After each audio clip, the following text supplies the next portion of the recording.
Assalamualaikum warahmatullahi wabarakatuh. Kami dari kelompok 3 izin untuk menyampaikan beberapa materi yang kita dapat, yaitu pengertian sholat, syarat sah sholat, dan hal-hal yang membatalkan sholat.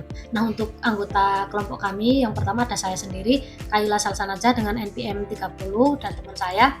Yang kedua ada saya Irfani Zulfila dengan NPM 14. Ikuti keseruannya. Happy watching! Nah, untuk yang pertama kita bakalan bahas pengertian dari sholat. Apa itu pengertian sholat, Fani? Pengertian sholat itu adalah salah satu rukun Islam yang paling penting dan merupakan ibadah yang wajib.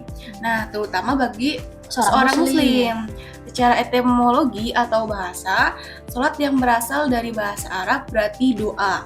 Nah, sedangkan secara terminologi atau istilah syariat, itu sholat adalah ibadah yang terdiri dari perkataan dan perbuatan tertentu yang dimulai dengan takbiratul ihram dan diakhiri dengan salam. Oke, nah untuk sholat ini kan juga ada syarat sahnya nih Mbak Irfani. Nah, untuk syarat sahnya tuh ada berapa ya? Syarat sah di sini tuh ada 5. Ya. Yang pertama ada suci dari hadas besar dan hadas kecil. Ya. Terus ada suci dari najis badan, pakaian, dan tempat. Lalu menutup aurat, menghadap kiblat, dan mengetahui masuknya sholat tersebut. Oke, nah untuk kan ini ada juga nih hal-hal yang bisa membatalkan yang namanya sholat tuh. Nah, apa aja sih yang bisa membatalkan sholat ini? Oke. Jadi hal yang membatalkan sholat juga ada 5, Mbak Kaila. Yang pertama itu berbicara dengan sengaja, yang kedua makan dan minum secara sengaja, yang ketiga terkena najis dan terbukanya aurat, yang keempat itu hilangnya kesadaran atau murtad, yang kelima itu tawa terbahak-bahak.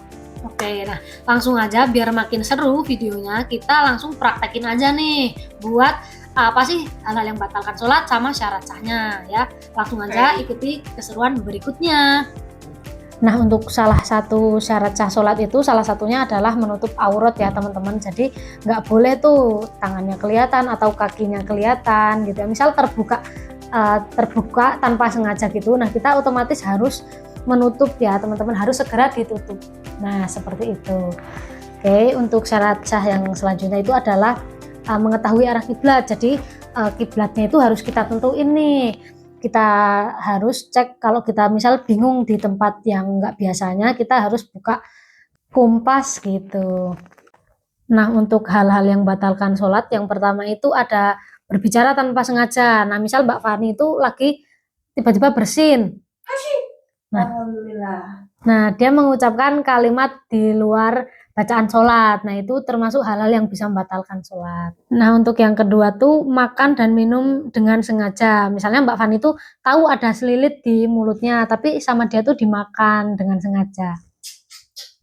Nah, untuk hal yang membatalkan sholat yang ketiga itu ada terkena najis sama terbukaannya aurat. Nah, untuk yang terkenanya najis, misalnya Mbak Irfani itu terkejatuhan tai cicak di bahunya, maka harus langsung dihempaskan. Nah, seperti itu. Nah, kalau terbukanya aurat kaki gitu ya, misal tanpa sengaja dia tuh ternyata dia terbuka sedikit gitu loh. Nah, ketika dia sadar harus segera mungkin buat langsung ditutup. Nah, seperti itu.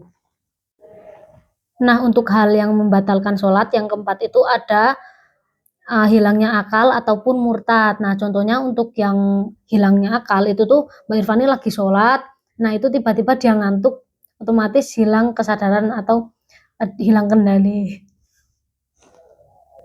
Nah, untuk yang terakhir itu ada tertawa terbahak-bahak. Jadi ketika ada Mbak Irfani itu sholat, tapi ada di depannya itu ada yang lagi gojek ataupun lagi bercanda. Nah, dia ikut ketawa nih, kayak gini nih. Nah, ini salah satu hal yang batalkan sholat yang terakhir gitu ya teman-teman. Oke teman-teman, sekian dari kami, kurang lebihnya mohon maaf. Wassalamualaikum warahmatullahi wabarakatuh. Dadah.